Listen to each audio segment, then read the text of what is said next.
आँखों से गिनना। माधवी जी के 2 बेटे थे, दोनों की नौकरी लग गई थी। वे शादी लायक हो गए थे। माधवी जी की हार्दिक इच्छा थी कि लड़कों का विवाह उनकी बिरादरी में हो। उन्हें लगता था कि गैर समाज में अगर बेटों की शादी हुई तो उनकी नाक कट जाएगी, इज्जत धूल में मिल जाएगी। बड़े बेटे का विवाह समाज में उनकी इच्छा के अनुरूप हुआ।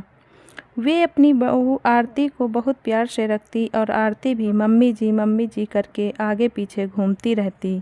दोनों मिलकर घर के कामकाज कर लेती। माधवी जी बहुत खुश थी और बहू की तारीफ करते नहीं थकती थी।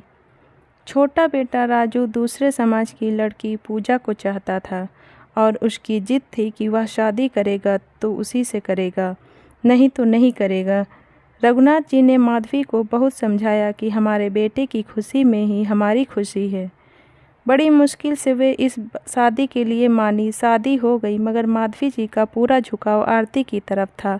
वे पूजा को बिल्कुल पसंद नहीं करती थी।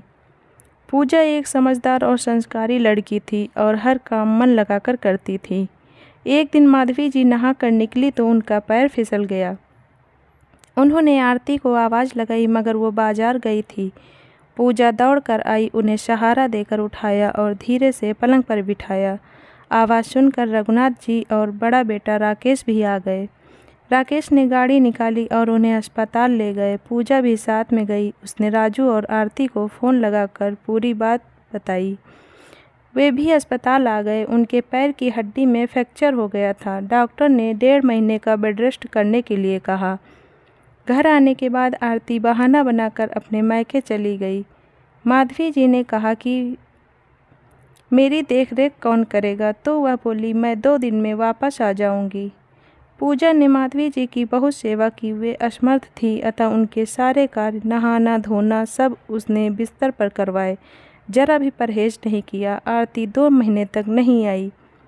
माधवी जी ने सोचा, आरती दुख के समय मुझे छोड़कर चली गई, वह मेरे किस काम की।